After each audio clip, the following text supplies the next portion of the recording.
সংঘ গঠনের ক্ষেত্রে বিতর্কিত বিষয়গুলিরও সমাধান ক্ষেত্র ছিলেন শ্রী মা।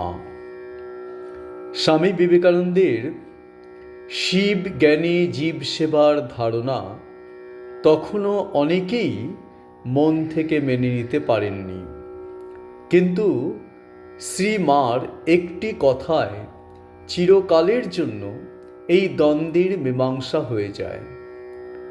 তখন শ্রী মা কাশীতে আছেন।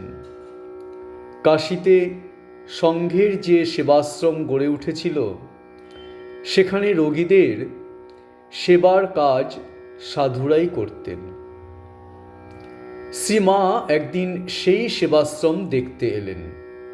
সব দেখে শুনে খুব খুশি হয়ে বললেন, এখানে ঠাকুর নিজে বিরাজ করছেন। সাধুকর্মীদের উৎসাহ দেবার জন্য একখানি 10 টাকার নোটও সেবাশ্রমে দান করলেন।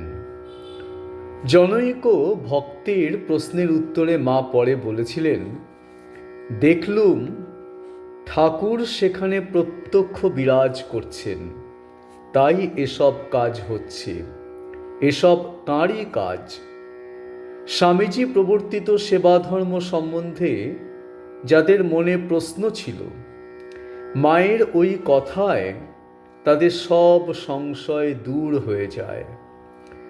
সন্ন্যাসীদের মা কর্মযোগ ও সাধন ভজন দুয়ের ওপরই সমান গুরুত্ব দিতে বলতেন।